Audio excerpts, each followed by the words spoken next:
তুরস্ক একসময় বাংলাদেশের মতো একটা ফেসিস্ট রেজিম সেখানে ছিল। এমন সেকুলারিস্ট ছিল যেখানে বোনরা তাদের হিসাব করতে পারতো না, মানুষ দাঁড়িয়ে রাখতে পারতো না। ইউনিভার্সিটিগুলিতে, স্কুলগুলিতে, মসজিদে মানে নামাজের জায়গা ছিল না।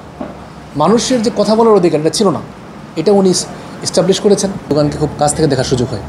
আমাদের তখন ল্যাঙ্গুয়েজ কোর্স চলছিল, সেখানে দোকানে এসেছিলেন একটা প্রোগ্রামে। ওই সময়ে সেই প্রোগ্রামে গিয়ে মনে হলো যে না, ওনার সব কথা আমরা বুঝতেছি। একজন ক্যারিজমেটিক লিডারের একটা বৈশিষ্ট্য থাকে যে সে তার কথাগুলিকে চমৎকার করে বলতে পারে। তারই অংশ হিসেবে আমার কাছে মনে হয় যে ওনার সব কথা আমরা বুঝেছিলাম, যদিও তখন আমরা তার্কিশ ভাষায় অতটাই এক্সপার্ট ছিলাম না। এবং ওই দিন ওনার মধ্যে যে আমি দেখেছি, মানে লিডারশিপ, ক্যারিজমেটিক লিডারশিপের যে বৈশিষ্ট্যগুলি দেখেছি, এটা আমাকে মোহিত করে। দ্বিতীয়ত হচ্ছে তুরস্ককে যেভাবে উন্নয়ন করেছেন, তুরস্ককে যেভাবে ডেভেলপ করেছেন, তুরস্ককে যেভাবে চেঞ্জ করে দিয়েছেন, আমার কাছে মনে হচ্ছিল যে এটা বাংলাদেশের পাঠকদের একটু জানা দরকার। পদ্মা সেতু, মেট্রো রেল এবং এলিভেটেড এক্সপ্রেসওয়ে নির্মাণের গর্বিত অংশীদার বসুন্ধরা সিমেন্ট। 3 নম্বর হচ্ছে যে 2016 সালে তুরস্ক একটা কূ আপনারা জানেন, যাকে 15 জুলাই কূ বলা হয়। এবং সেই কূতে আমি ওনার নেতৃত্ব দেখেছি।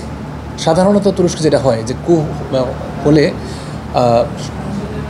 রাস্তায় ট্যাঙ্ক থাকে, বিমান বাহিনীর জেট বিমান থাকে, টহল দেয়, একটা ভীতিকর পরিবেশ হয়, মানুষ কেউ রাস্তায় নামে না, তারা কূ ঘোষণা করে।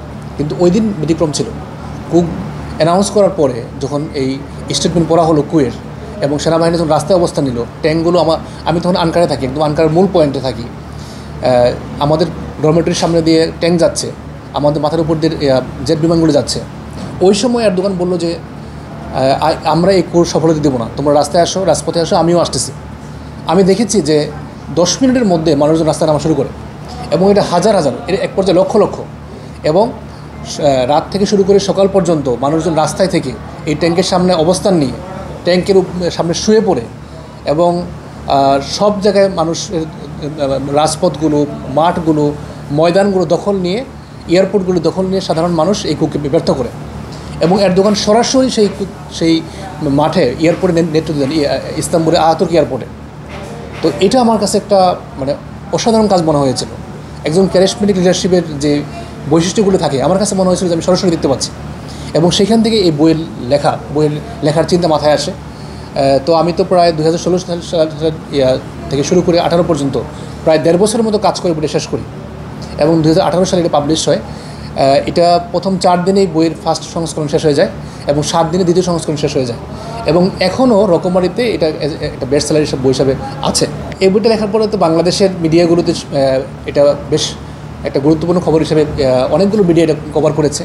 টার্কিশ মিডিয়াও একইভাবে এটা কভার করেছে শুরুতেই, এবং তারা আমার বেশ কিছু ইন্টারভিউ নিয়েছে বেশ কিছু মিডিয়া।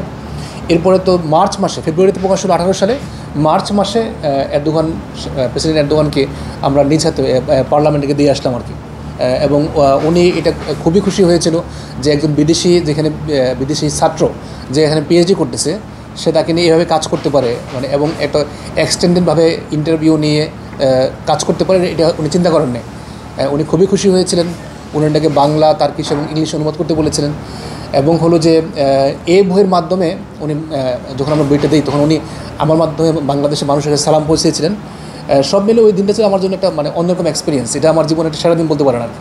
এটা একটা হিস্ট্রিক্যাল মুভমেন্ট আমার জীবনের জন্য ছিল। আমি যখন বইটা শুরু করি, তখন শুরু থেকে নাম নিয়ে নানা প্রস্তাবনা আসছিল যে কী নাম দিব, কী নাম করা যায়, নানা নাম চিন্তা করতেছিলাম আর কি। এরপরে ওনার কাজগুলিতে আমি পর্যালোচনা করে দেখব যে উনি আসলে একটা বড় ধরনের চেঞ্জ করেছেন। তুরস্কের চেহারাটা পাল্টে দিয়েছে। তুরস্ক একসময় বাংলাদেশের মতো একটা ফেসিস্ট রেজিম সেখানে ছিল। একদম সরাসরি ফেসিস্ট না বলেও এটাকে মানে এক্সট্রিম সেকুলারিস্ট বলা যেতে পারে। এমন সেকুলারিস্ট ছিল যেখানে বোনরা তাদের হিসাব করতে পারতো না, মানুষ দাঁড়িয়ে রাখতে পারতো না। ইউনিভার্সিটিগুলিতে, স্কুলগুলিতে, মসজিদে মানে নামাজের জায়গা ছিল না। মানুষের যে কথা বলার অধিকার এটা ছিল না, এটা উনি এস্টাবলিশ করেছেন।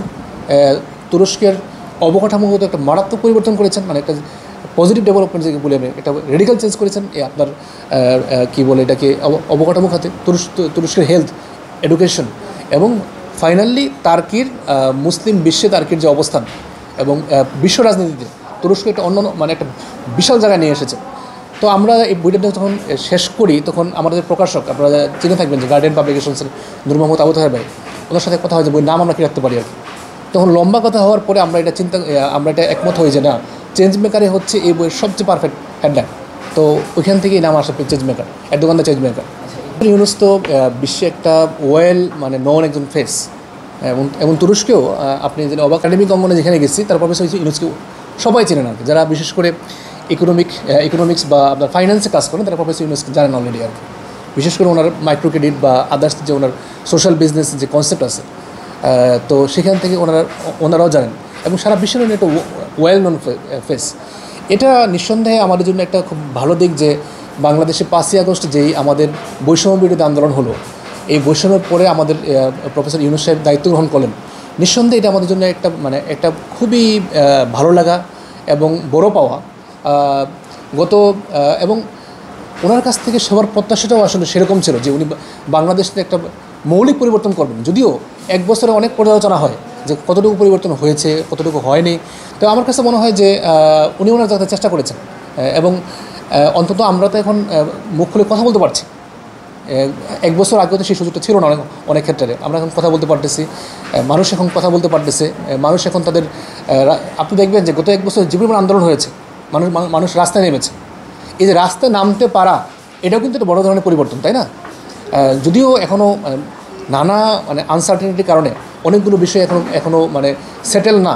আমার কাছে মনে হয় যে যদি প্রফেসর ইউনুস আগামী উনি যে ইলেকশন ডেডলাইন ঘোষণা করেছেন, এর মধ্যে একটা চমৎকার ইলেকশন যদি উপহার দিতে পারেন, যে ইলেকশনটা বাংলাদেশের ইতিহাসে সেরা ইলেকশন হবে, যে ইলেকশনে কারচুপি হবে না, যে ইলেকশনে মানুষ ভোট দিতে পারবে হাসি মুখে, এবং যাদেরকে ভোট দেবে তারা নির্বাচিত হবে, যদি এটা উনি করতে পারেন, তাহলে আমি মনে করবো যে উনি সত্যি বাংলাদেশের জন্য চেঞ্জ মেকার হয়েছেন।